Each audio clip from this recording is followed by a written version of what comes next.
શ્રી મદન મોહનલાલ પ્યારે કી જય. તો બહેનો, આજે આપણે ખસનો બંગલો કેમ સૂક્ષ્મ રીતે સિદ્ધ થાય એ જોશું. એની માટે આપણે આ ફૂલમંડલી જે લીધી હતી એ જ છે. અને આવી રીતના ખસના વારા જે કોઈ પણ ગાંધીની દુકાનમાં આપણને પ્રાપ્ત થઈ જાય એ પલાળ્યા છે, ભીના કર્યા છે અને બાંધવા માટે આપણે એ તૈયાર કરશું. તો આવી રીતના પોર્શન લઈને આપણે ખસના વારા બાંધવાના. આપણે ખસનો વારો વીંટતા જશું. ઘણા લોકોને ખસના બંગલા ન બિરાજતા હોય, ઘરે પ્રભુના લાડ લડાવવા માટે સિદ્ધ કરવું હોય તો આ એક સરળ રીત છે. આવી રીતના સિદ્ધ કરી શકો. આ લાલ દોરાથી વીંટશું આપણે. પછી એની ઉપર શું આપણે બીજા ડેકોરેશન્સ કરી શકીએ એ આપણે જોશું. જે પ્રભુ પ્રેરણા કરશે એવી રીતના કરશું.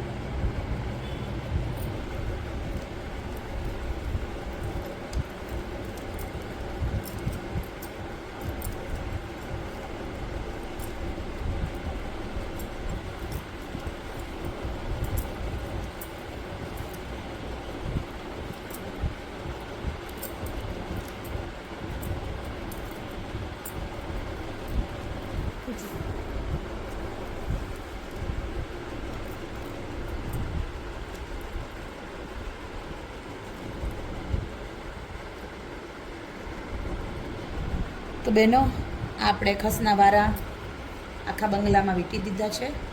તો એવું કંઈક લાગશે. હવે એને ફર્ધર શણગાર કરવા માટે શું કરશું એ આપણે જોશું. હવે એની માટે આપણે સિક્કો લેશું. રૂપિયાનો, 2 રૂપિયાનો, જેટલી પહોળાઈ તમારે હોય સિક્કાનો એ પ્રમાણે આપણે લેવાનો. આ રેશમના દોરા છે. આ રેશમના દોરા આપણે આની ઉપર વીંટશું. આમાં તમે પુઠ્ઠું પણ લઈ શકો, પણ આ સરળ પડે. વીંટતું જવાનું ગીચ.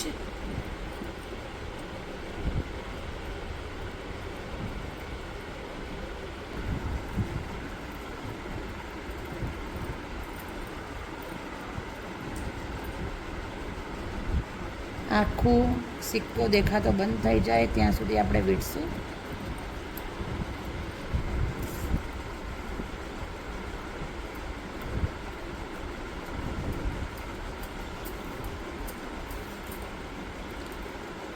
ક્રોસમાં લેવાનું એટલે ખુલી ના જાય.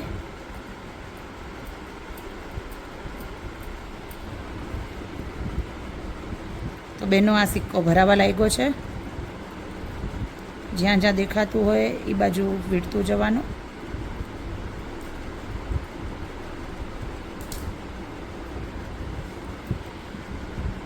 હવે આ થઈ ગયું છે. આનો જે એન્ડ હોય એને આપણે ફેવિકોલથી ચોંટાડી દઈશું.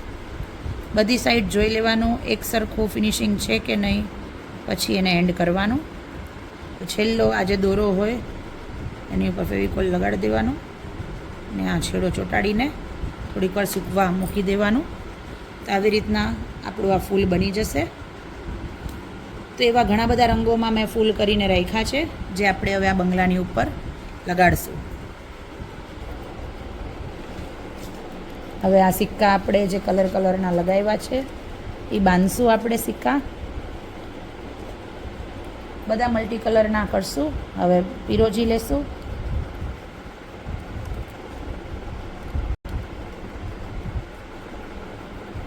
બહુ દોરા દેખાય એવી રીતના નહીં બાંધવાનું. બને એટલા ઓછા દોરા દેખાય.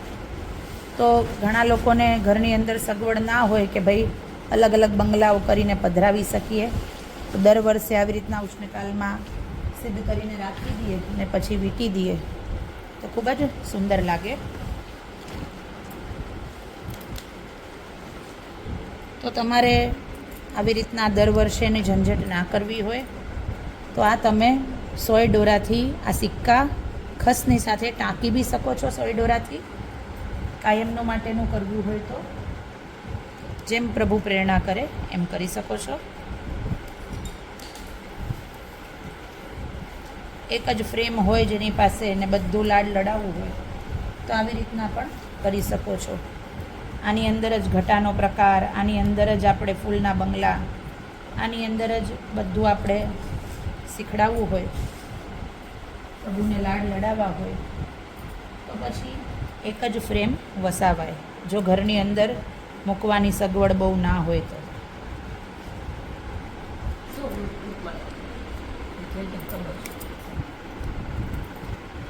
આવી રીતના બાંધવાનું આખામાં. થોડોક બ્રોડ બોર્ડર હોય તો ડિઝાઇન બી ચેન્જ તમે કરી શકો છો, પણ આની દાંડી થોડીક સૂક્ષ્મ છે તો એ હિસાબે ડિઝાઇન કરીએ છીએ આપણે. એક એક સિક્કા જ આવશે. રેન્ડમલી મલ્ટી કલરના બનાવીએ તો રંગબેરંગી લાગે. આ આપણો ખસનો બંગલો, આ સિક્કા વીંટી લીધા છે આપણે. હવે એની અંદર થોડાક ફૂલ આપણે ટાંચશું, એ જોઈએ કઈ રીતના થશે. રીતના થોડો થોડો પોર્શન આપણે ખસનો લેવાનો અને દોરાથી વીંટતું જવાનું નજીક નજીક, અને આને કલીનો આકાર દેશું આ ખસને, અને એમાંથી ફૂલ બનાવશું.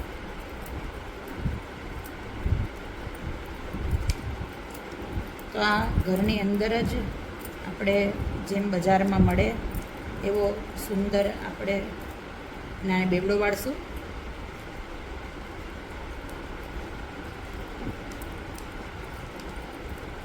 તો આવી કલી આપણી થઈ ગઈ છે. હવે જે વધારાનું હોય એને છાંડી દેશું આપણે. તો આવી રીતના કલી, રાઉન્ડ શેપ, કલી શેપ, ચોરસ, લાંબી દાંડીનો શેપ, જે તમે ઈચ્છો એવો બધો કરી શકો છો.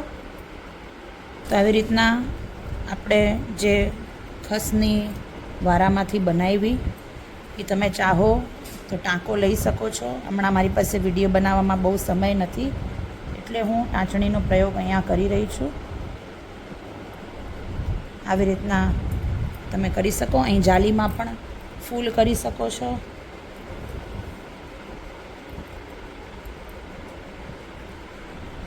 મેં આવી રીતના જાલી કરી છે અને વચ્ચે આ જે ફૂલ છે જે આપણે આમાંથી બનાવ્યું હતું રાઉન્ડ, એ જ લીધું છે.